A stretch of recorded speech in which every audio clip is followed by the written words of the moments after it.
In this example, I have a couple of assets that I'm going to tie together as component assets. An office building with its air conditioning unit. I'm also going to set up another set of component assets so that you can see two different sets. I'll tie together the office cubicle, the desk, and the chair. Now what I'm going to do here is use a custom field, rename it to parent ID, and then for each set of component assets, I'll pick one as a parent and enter that asset's company asset ID in the parent ID field for all of the related assets. Once I do this, I'll then be able to create a component asset group using this parent ID field, which will then allow me to find and display only my component assets. This might be useful, for example, if I need to dispose of an asset that is part of a component asset.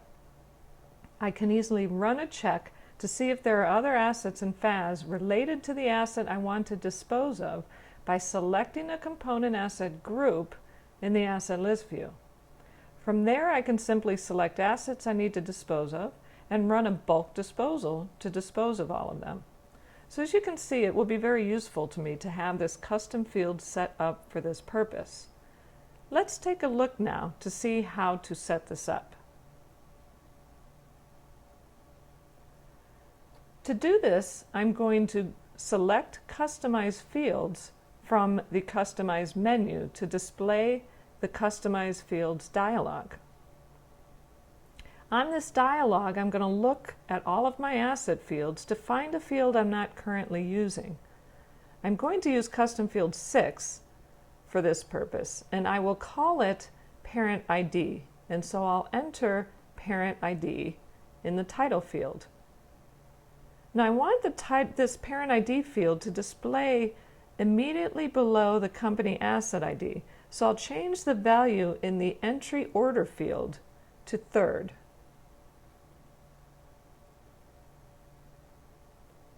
After setting up this parent ID field, I need to go into each of my component assets and enter values in this field. I'll start out by going back to the asset detail view for the office building. This is what I'm going to consider the parent for this component asset. So once I go into the building, I'll see that my company asset ID for this building is 10002. And so I'll enter the same value in the parent ID field directly below. I also need to enter the same company asset ID of 10002 in the parent ID field for the related air conditioning unit. So let's save this asset, go back to the asset list, find the air conditioning unit, go ahead and open that up in detail view, and I'll enter 10002 in the parent ID field. Now I can do the same for my second set of component assets, the cubicle, desk, and chair, treating the office cubicle as the parent and entering its own company asset ID in the parent ID field. In this case, it's 1000019. Save the asset, go back to asset list, and then I'll find the desk and do the same thing. Enter 1000019 in the parent ID field. And finally, I can go out to asset list and find the chair and do the same. I'll enter 1000019 in the parent ID field. After entering values in the parent ID field for all of my component assets, I can now set up an asset group so that I can view and report on these component assets. Let's take a look at how to set up this component asset group. I'm going to select Group Manager from the Customize menu to create a new group, and I'll enter the new group name and click on the Add button. In this example, I'll call this new group Component Assets.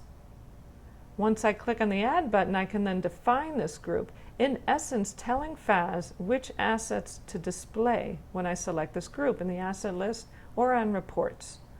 For this component asset group, I'm going to look in the parent ID field to see if there's a value in that field If there's a value, I want to display the asset. Otherwise, I don't want to display it. And so I'll set up this group to look at parent ID. And if this field is not blank, display the asset. As you can see, I selected the operator is not blank. Once I click on the Add button, I can add that criteria to the group, and that's all I have to do. I click on OK, and my customized asset group is set up and ready to use. So now let's take a look at how we can use this new component asset group. When I go back to my asset list view, I can select this new component asset group from the group drop-down field. As you can see, after I select this group, the only assets displaying are my component assets. In other words, only those assets that have a value in that parent ID field. As I mentioned earlier, this can be very useful if, for example, you need to dispose of an asset that may be a component asset. In this particular example, the only related asset to my building is the air conditioning unit. And so if I need to sell the building, I can select the office building and the air conditioning unit from this list of component assets, and then do a bulk disposal for those two assets. We can also use this new component assets group in reports. Let's explore that further. Let's go to the reports area, and for this example, I'll use the file listing report. Once I click on the Run Edit button, it will take me to the report definition dialog where I can customize this report by clicking on the Customize Report button.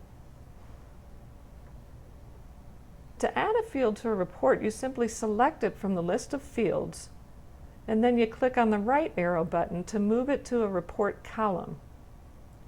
You can place fields anywhere you want on a report. To reorder fields, you simply select the field and then click up or down to move it up or down in the list. In this example, I'm going to place the parent ID field right below the extension field. So I'll move that on up until it is directly below the extension field. The over/under field will let you know if you're over or under allocated on space after customizing your report by adding and removing fields. So you can see here I'm under allocated by 0.01 inches, and so I'm good to go. But if I had attempted to add the parent ID without removing another field, I might have been over allocated on space, in which case the over/under field displays in red, letting me know how much in inches I'm over allocated. If I didn't fix the problem, one of the fields in this report might be truncated when the report is run. And so after adding the parent ID field, I resize this field down to 1/2 inch, and then I remove the vendor ID, so it all looks like it's good to go at this point. Now that I have the parent ID added to this report, I can click Save As to give it a new name. I'm going to call this report File Listing - Component Assets. And then I can easily find this customized report in my listing of reports. Now when I select this customized report to run, I'll first make sure I select my new component assets group. And then for this example, I'm going to click on the Format Report tab to override the sort. I'm going to select the parent ID to sort on, and for now I'll accept the ascending order.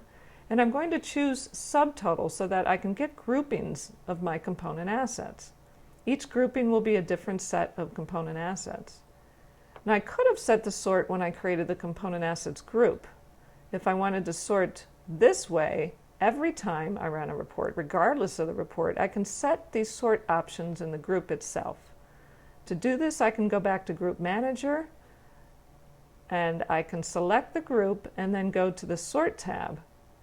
Once there, I can enter the sort criteria any way I want. And once I save this, every time I select this group, it will sort in the same manner.